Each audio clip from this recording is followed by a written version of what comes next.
Hi, welcome to Al-Muqaddimah. My name is Siavish.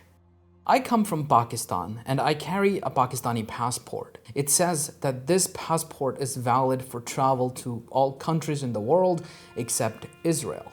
Pakistan is by no means a harbinger of any kind of Islamic sentiments in the world. We don't have any sort of Islamist or pan-Islamist policies or ambitions in the world, but still, we have this statement written on our passport, and the people there are also incredibly passionate about Palestine. There are other countries in the world that have terribly Islamophobic policies, but we don't have their names on our passport, just Israel.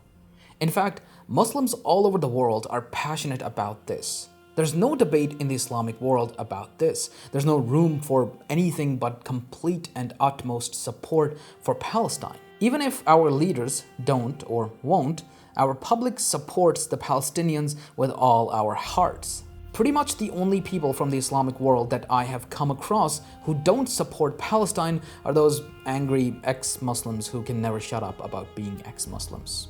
Everyone else, Muslim, former Muslim, or atheist, or agnostic, or what have you, supports Palestine. So why is that? Why does Palestine matter to us so much? You don't see the same kind of passion for any other conflict in the world, but this one. We don't see this much outrage for, let's say, the Chinese state for their treatment of the Uyghurs, or the war in Sudan, or the general rise in Islamophobia throughout the world.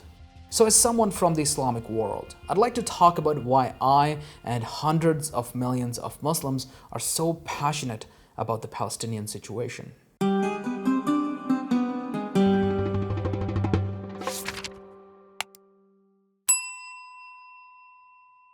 This video is brought to you by, well, you guys. Thanks to my patrons for supporting the channel and making these videos possible. Al-Muqaddimah is funded only by Patreon, and as you can see, the videos take a long time to research, edit, and produce. And it's only because of my patrons that I am able to put this kind of time into these videos and keep them free from any kind of paywall. So if you want to pledge $1 or more to support the channel, you can head over to my Patreon. Link is in the description. You can also become a member right here on YouTube. There's some cool stuff that comes with it. Back to the video. In 3 words, the answer is Western, colonialism, and hypocrisy. Everything I'm going to say in this video is incredibly charged, biased, and emotional. However, it doesn't mean that it's not factual. Everything I'm about to say is true. There are citations in the description. Please hear it all with an open mind and try to put yourself in the shoes of the Palestinians and the Muslim world. If you disagree with me, you're free to ignore this video. Please don't tell me what the technical definition of a genocide is and isn't. It doesn't matter to us whether the Palestinians are being systemically wiped out or whether they're being massacred or whatever the difference between the two is. So let's get started. This didn't begin on October the 7th, 2023 with Hamas's attack on Israel. For the Muslims, this began centuries earlier. Almost all Muslim countries experienced colonialism in the 18th, 19th, and 20th centuries. Westerners came to our shores. They defeated us in battle via diplomacy, trade deals, deception, however they could. They dominated us. They exploited us, they starved us, they stole our land, our resources, our sovereignty, our artifacts, and even our people. And what they couldn't steal, they made a hell of an effort to destroy, including our spirits. We suffered for decades and even centuries, and only in the past 80 years, after the Second World War, we began to emerge as independent nations, which the West is still trying to control. Whether it is the American hegemony or France's hidden empire in Africa, they're still trying to control us. How many democratically elected governments has the US toppled in the global south in the last 80 years? How many of them were replaced by dictators who were simply nicer to the US? We see this. We see it when the US so blatantly disregards our will and interferes in our matters. I can't think of any election in the Islamic world that I've followed where at least one of the candidates wasn't accused of being an American stooge by the others. In most countries, that even wins you a couple of points.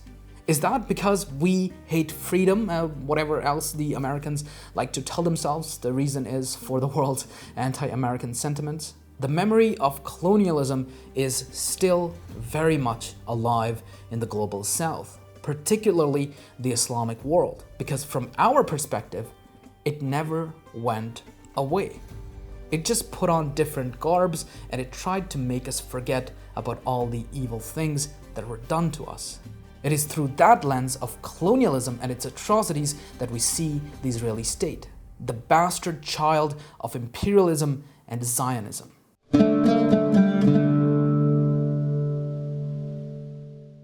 When the Ottoman Empire died out at the end of the First World War, Palestine was occupied by the British, who made all kinds of promises for the former Ottoman territories, partly to the Arabs and partly to the Zionists. Essentially, there were officials in the British government who supported the establishment of a Jewish state on Palestinian land. The British even made it an unofficial policy to disregard the will of the Palestinian people about the fate of their land. At the time, something like 90% of the population of Palestine was Muslim. During the 30-ish years of British occupation, Jewish population there rose up from 11% in 1922 to around 31% in 1945.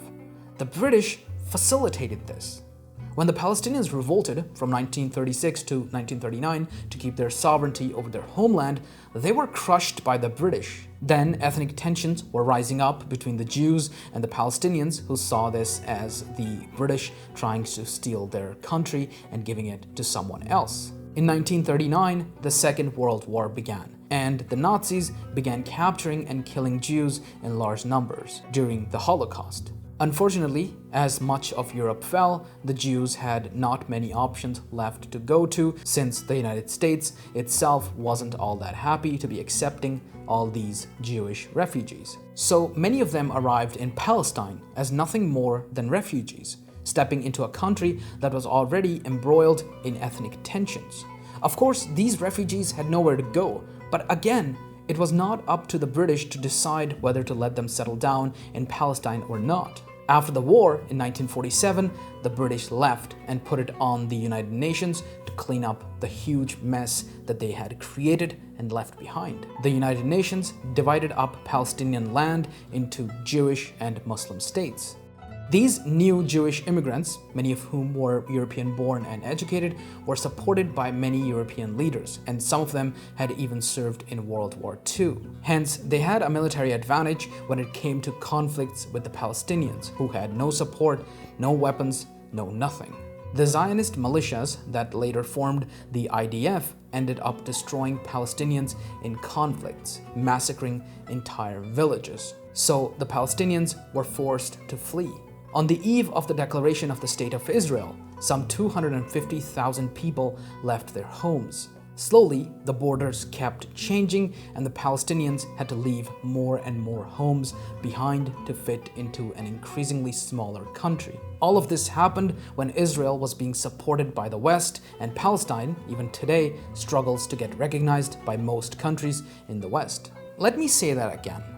The British stole Palestinian land, gave it to someone else, and created a power imbalance against the native population.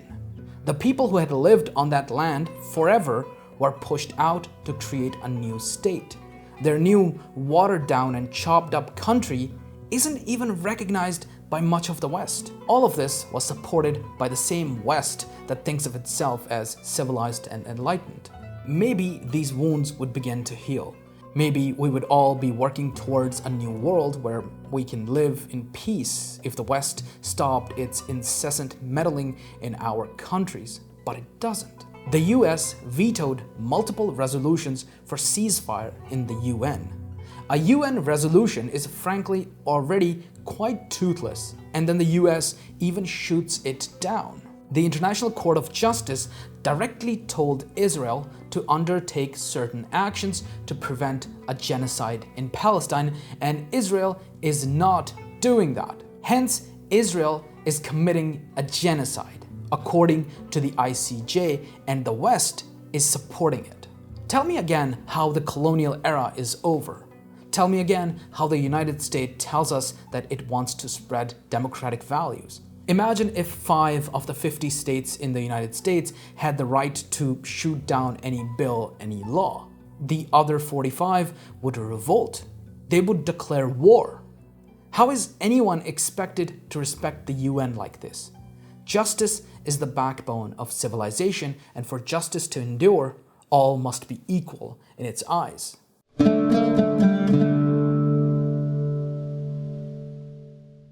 This is why Palestine matters so much to us. It reminds us that what we want doesn't matter. Our will doesn't matter. Our lives don't matter. We are children of a lesser God in the eyes of the West. That even in this civilized world where we're supposed to negotiate and be diplomatic and democratic, if you're the colonial child of the West, you can do whatever you want, even when Western institutions and even some leaders openly say that you're committing a massacre. You can bomb every hospital, every museum, and every school. You can injure and maim and kill anyone you want and get away with it. This is not about Muslims or Jews or Christians. The Jews weren't the colonizers. The British were. To have a colony, you have to have a homeland. The Jews didn't really have a homeland. The British gave their colony that didn't belong to them as a homeland to the Jewish people, disregarding the will of the people who lived there. This is not about religion or even race, frankly. This is not about Hamas. This didn't begin on October the 7th. Every Palestinian that dies reminds us of someone we have lost, even if we don't remember them. Every inch of land that Israel rolls its tanks over reminds us of the land that was stolen from us and we were forced to work on for a European overlord. We simply want to know that in today's world, you can't steal the land that belongs to someone else and kill or exile them and get away with it. We simply want our voices to be heard. If the UN wants us to respect them, they need to respect us. They need to be impartial and listen to reason and law. If you give 5 states the right to veto anything, then you're not enforcing the law, you're enforcing the will of those 5 states. And that's not something that we can accept. See you next time.